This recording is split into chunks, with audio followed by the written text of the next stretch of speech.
بسم الله الرحمن الرحیم.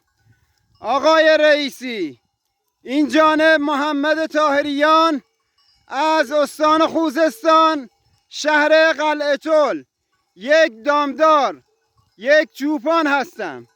نزد خداوند مقام یک چوپان از مقام یک رئیس جمهور بالاتر است. یک چوپان در سرما، در گرما، در برف، در باران، با تمام سختی ها خودش گرسنه میماند، اما گوسفندانش را سیر می کند. اما یک رئیس جمهور خودش سیر و مردمش گرسنه. اگر مقام یک چوپان بالاتر نبود، خداوند 5 چوپانش را پیامبر نمی کرد. شما در موقع انتخابات شعارهایی دادی، گفتی گشت در ادارات میذارم.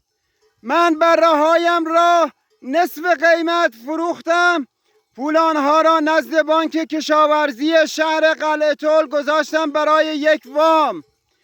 1 ماه بعد قیمت بره 2 برابر شد، بانک وام مرا پرداخت نکرد. به مدیریت استان مراجعه کردم، پیش مدیر استان رفتم، به اعتبارات تهران زنگ زدم، اما متاسفانه هیچ کدام مشکل مرا حل نکرد. بی‌عدالتی، حقخوری، دزدی، گرانی در کشور خیلی زیاد شده. زندگی کردن برای مردم خیلی سخت و دشوار شده.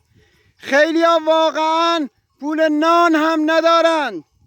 آقای رئیسی، یک فکر اساسی برای این مردم بیگناه ایران بکن. من خیلی حرف برای گفتن دارم، اما در 1 دقیقه که نمیتوانم همه حرفهایم را بیان کنم.